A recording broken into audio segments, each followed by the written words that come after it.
नमस्कार मित्रों, बजरंग स्टडीज में आपका स्वागत है। पिछले लेक्चर में हम लोगों ने रोले प्रमेय और लाग्रांज प्रमेय के बारे में बात की थी। उसके ऊपर कुछ क्वेश्चन पे बात कर लेते हैं। मैं बात कर रहा हूँ क्लास 12 मैथ प्रश्नावली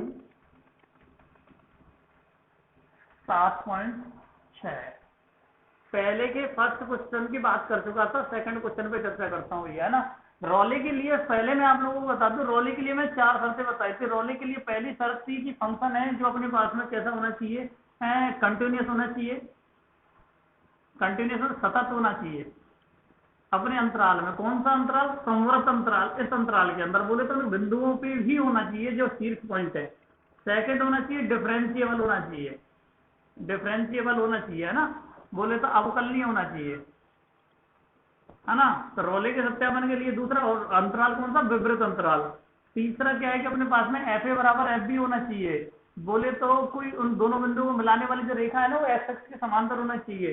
तीसरा जो एफ डैश सी बराबर 0, बोले तो उसकी ढाल 0 से जब अपन लोग सी फाइंड करें तो सी बिलोंग करना चाहिए ए और बी के बीच में। ये 4 शर्तें अपने पास में, चौथी शर्त हो गई।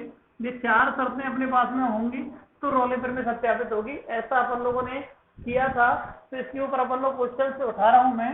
दूसरे का, पहले का जो सेकंड क्वेश्चन है उस क्वेश्चन पे अपन लोग बात कर रहे हैं। पहले का सेकंड क्वेश्चन क्या है, चर्चा कर लेता हूं।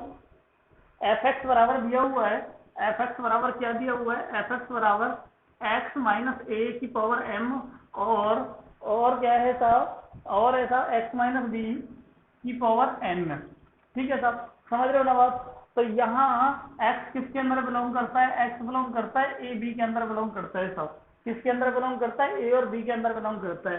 सबसे पहली बात, इस फंक्शन को आप लोग देख करके या तो अंदाजा लगा लें कि फंक्शन कंटिन्यूस है या नहीं है। आप लोगों को होली डिसाइड करना है। तो सतत होने के लिए प्रश्नावली 6 में मैंने आपको बताया था, सतत होने के लिए आप लोग बिल्कुल विस्तार से चेक करें। एफ ऑफ ए बराबर F of A plus H और F of A minus H, ये तीनों ही बराबर होंगे तो ये सतत होगा। ये कंडीशन अपन लोग ट्राई कर सकते हैं। वैसे अपने को दिख रहा है कि बीजगणितीय फलन वहां बताया था 100% ट्रू होते हैं। सब बीजगणितीय जो फंक्शन होते हैं वो कैसे होते हैं? 100% ट्रू होते हैं। ठीक है। अगली बात है अवकलनीय के लिए। अवकलनीय होने के लिए मेरे पास में सिंपली बात क्या है, एफ ए प्लस एच है ना, और एफ ए माइनस एच।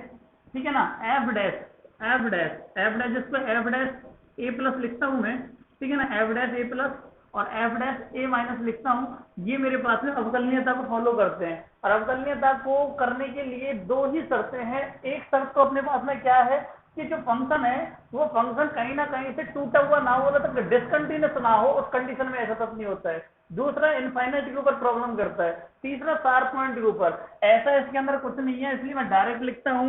ठीक है ना। फर्स्ट कंडीशन कि एफ एक्स जो दिया हुआ है, एफ एक्स संवृत अंतराल ए बी के अंदर सदैव या सर्वत्र सतत है। अगली बात, जो अपने पास में एफ एक्स है वो अपने पास में विवृत अंतराल ए बी के अंदर कैसा है साहब? ए बी के अंदर अवकलनीय है साहब। कैसा है? अवकलनीय है। 2 बातें अपने पास में हो गई, सतत हो गया, अवकलनीय हो गया। निश्चित है किसी को लगता है कि सर नहीं मैं तो पूरा चेक करूंगा, वो पूरा छठी प्रश्नावली अच्छे से बताए, वहां से अपन लोग चेक कर सकते हैं। तो ये फलन मेरे पास सतत भी है, अवकलनीय भी है। 2 शर्तें अपनी फॉलो हो गई। तीसरी शर्त अपनी क्या है? तीसरी शर्त में अपन लोग विचार करें। तीसरी शर्त अपने पास में एफ ए बराबर एफ बी को थोड़ा सा चेक करें। एफ ए यदि मैं चेक करता हूं तो ए मेरे पास में ये रहा और बी मेरे पास में ये रहा। तो एफ ए यदि मैं चेक करूं तो एफ ए का मतलब क्या है? एफ बी का ए माइनस ए की पावर एम और ए माइनस बी की पावर एन। आप समझ पा रहे होंगे, ए में से ए गया 0, 0 की पावर कुछ भी, 0 का मल्टीप्लाई कुछ के भी साथ करूं तो मेरे पास में 0 आना है। एफ बी के लिए यदि मैं बात करूं तो एफ बी क्या है?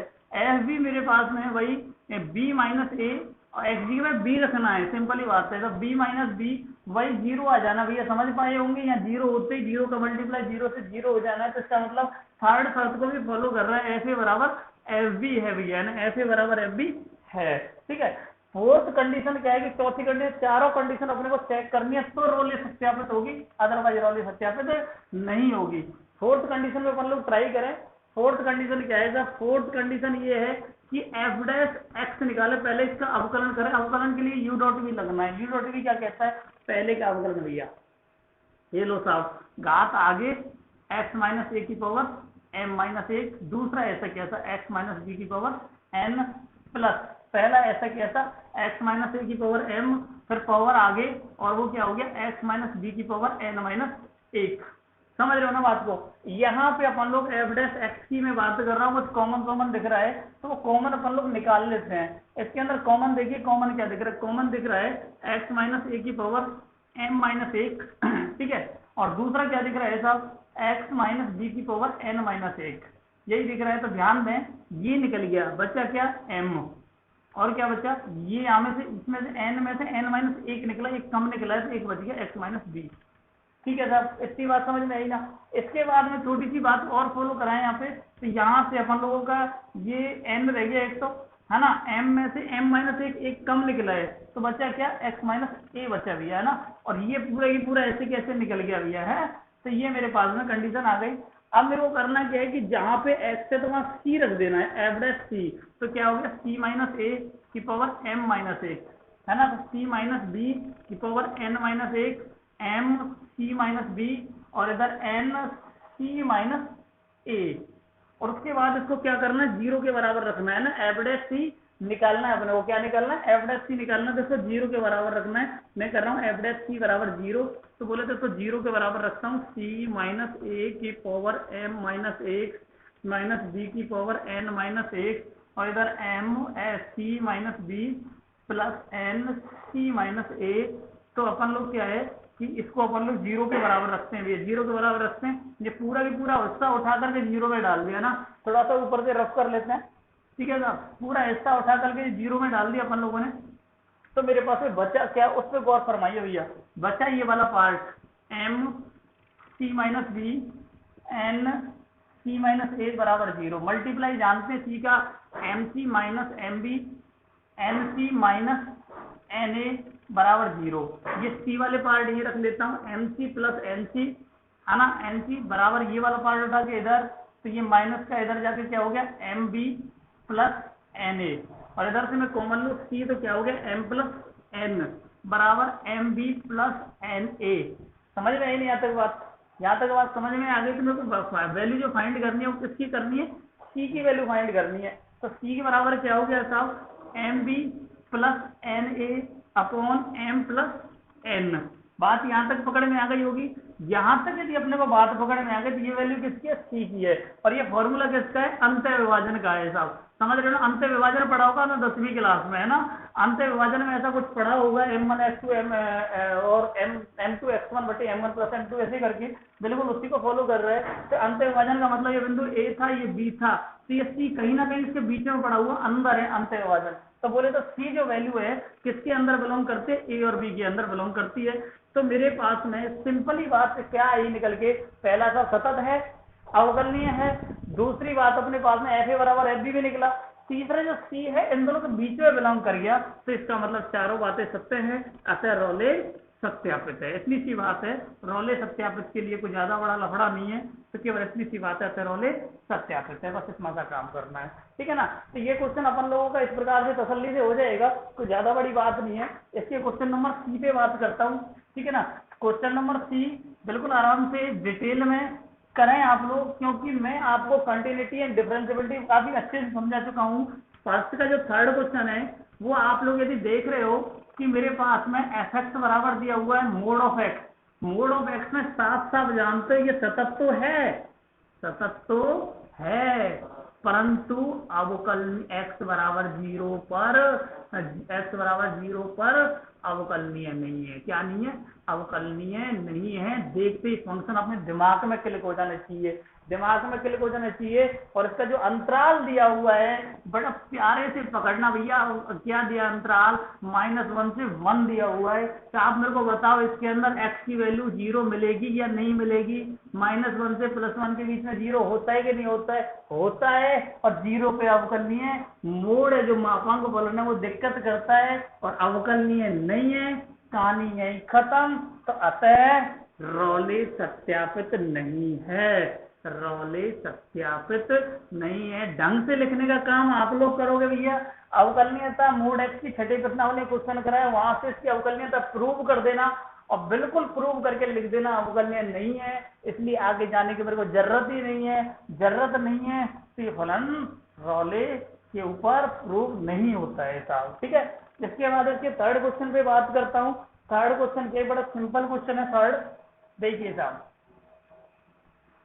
थोड़ा सा पकड़े मेरे साथ में, जो थर्ड क्वेश्चन है, थर्ड हो गया भैया फोर्थ, डी की बात कर रहा हूँ। पहले का डी क्या है, x square plus 2x minus 8। तो सिंपल सी बात है, x कहां से कहां तक बिलोंग करा रखा है इसने, x बिलोंग करा रखा है भाई साहब -4 से 2 बिलोंग करा रखा है। तो कहने का मतलब ये a है और ये b है, साफ बात। पहली बात बहुपद है, क्या है साहब, बहुपद है। दुनिया में मैंने पढ़ा कि सारे बहुपद कैसे होते हैं, सतत होते हैं, पहली बात, चाहे प्रूव कर लेना। दूसरी बात, ये अवकलनीय भी होगा, प्रॉब्लम नहीं है इसको, अवकलनीय है।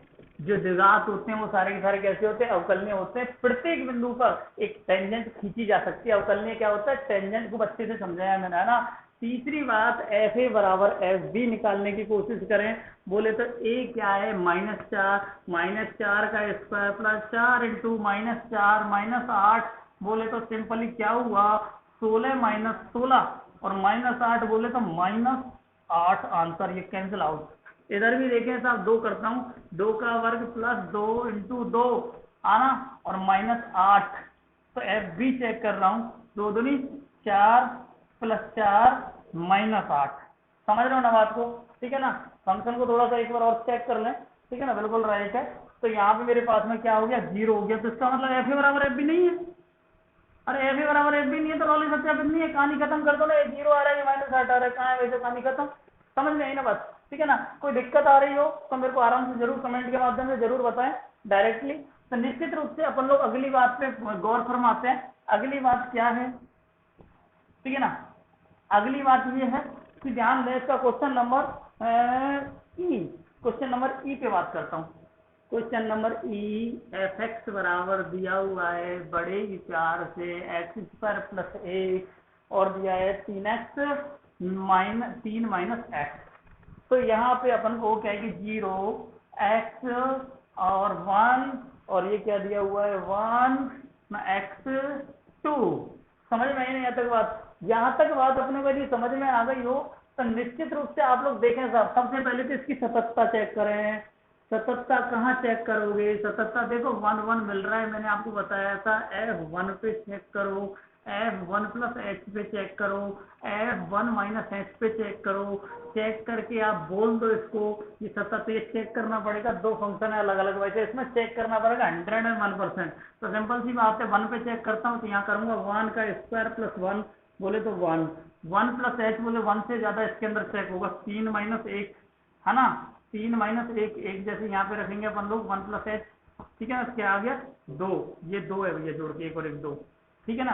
तो इधर वो आप लोग डिटेल में कर लेना, 1 माइनस एच बोले इसके अंदर चेक करूंगा तो क्या हो गया साहब 1 का स्क्वायर है, 1 माइनस एच का स्क्वायर तो 0 ही रखते हैं अपन लोग, ठीक है ना, प्लस 1 तो बोले क्या हो गया 1 और 1 2 तीनों ही बराबर है, इसलिए फलन कैसा है सतत है। बिल्कुल शॉर्टली बता रहा हूँ आप लोगों के लिए। अब डिफरेंशियल भी अपन लोग चेक करेंगे, वही एफ डैश ए प्लस एच, बता दू कहानी क्या है, लिमिट एच टेंड्स टू 0 है ना, F of A plus H minus F A upon H, इसको चेक करना है अपने को, है ना, और दोनों के दोनों बराबर आ जाएंगे। दूसरा चेक करना है F dash A minus H, formula अपने पास में क्या होगा, limit H tends to 0 F of A minus H है ना, minus F of A upon H, ऐसे करके अपन लोगों की इसकी डिफरेंशियबिलिटी चेक कर लेनी है ना। डिफरेंशियबिलिटी जिस दिन अपनी आ जाएगी उस दिन अगली कहानी क्या जाएगी, एफ ए बराबर एफ बी पड़ जाएगी, है ना। एफ ए बराबर एफ बी आप करें, बिल्कुल मेरे को जरूर बताना है कि आपको डिफरेंशियबल बैठा कि नहीं बैठा, है ना, कमेंट के माध्यम से आपसे आंसर चाहता हूं मैं। ध्यान रखें अपन लोग क्या है कि 1 एफ ए कहाँ पे अपन लोगों का ये बिलोंग्स टू बताया, ये फंक्शन है ना, ठीक है। एफ ए बराबर एफ बी चेक करना है अपने को, ठीक है ना। तो एफ ए बराबर एफ बी तो कहाँ से कहाँ तक बिलोंग करता है, ये फंक्शन बिलोंग करता है 0 से लेकर 2 तक बिलोंग करता है ये फंक्शन, ठीक है साहब, 0 से 2 तक बिलोंग करता है अपने पास में। जैसे ही अपन लोग 0 पुट करेंगे इसके अंदर, 0 का स्क्वायर प्लस 1 इधर 2 पुट करूंगा, 3 माइनस 2 तो क्या हो गया 1 बराबर 1, एफ ए बराबर एफ बी भी मौजूद है। क्या है साहब, एफ ए बराबर एफ बी भी मौजूद है। इसके बाद अपन लोगों को वही इसका डिफरेंशियल निकालना है, एवरेज सी को 0 सामने पुट करके जैसे ही अपन लोग सी की वैल्यू फाइंड करेंगे सी की वैल्यू अपने पास में 0 से 2 के बीच में कहीं बिलोंग करनी चाहिए। यदि बिलोंग करती है तो अपन लोग बड़े ही इजीली तरीके से अपन लोग उसको क्या कह देंगे साहब कि जो फंक्शन है वो अपने आप में रॉले प्रमेय पे सत्यापित है, अदरवाइज सत्यापित नहीं है। तो ये चीज मैं आप लोगों के लिए छोड़ता हूँ, नहीं होती है मेरे को कमेंट के माध्यम से बताना, इस चीज पे अपन लोग वर्क करें निश्चित रूप से और मेरे को बताए साहब, ठीक है। नेक्स्ट क्वेश्चन पे मैं बात करूं, बात क्या करूं, एक लाइन में खत्म कर देता हूं क्वेश्चन भाई साहब। खत्म देखते ही अपने को भी आ जाना चाहिए और फटाफट से मेरे को भी कमेंट करके आप लोग बताएं कि आप लोगों का शकल देखते ही पता चला कि नहीं चला क्वेश्चन। देखो साहब ध्यान से बताओ भाई साहब क्या लिखा है, ये क्या है ये, ठीक है साहब क्या है ये, समझ में आई भाई साहब क्या है ये, GIF ग्रेटेस्ट इंटीजर फंक्शन, महत्तम पूर्णांक। और महत्तम पूर्णांक कंटिन्यूस होता है कि दुनिया में डिसकंटिन्यूस होता है, डिसकंटिन्यूस होता है, ठीक है साहब। कैसा है, असतत है। और जिस दिन कहानी असतत है उस दिन अवकलनीय की तो बनती ही नहीं भाई साहब, और जिस दिन अवकलनीय की नहीं बनती ना उस दिन रॉले सत्यापित हो ही नहीं सकती, रॉले सत्यापित नहीं होगी। कहानी खत्म होगी कि नहीं होगी। इसी प्रकार से दूसरे का फर्स्ट जो क्वेश्चन है अपने पास में ये वही रॉली के लिए है, आप लोग ट्राई करें, ठीक है ना, आप लोग ट्राई करें। बाकी का अपन लोग मिलते हैं नेक्स्ट लेक्चर के अंदर, तब तक के लिए धन्यवाद।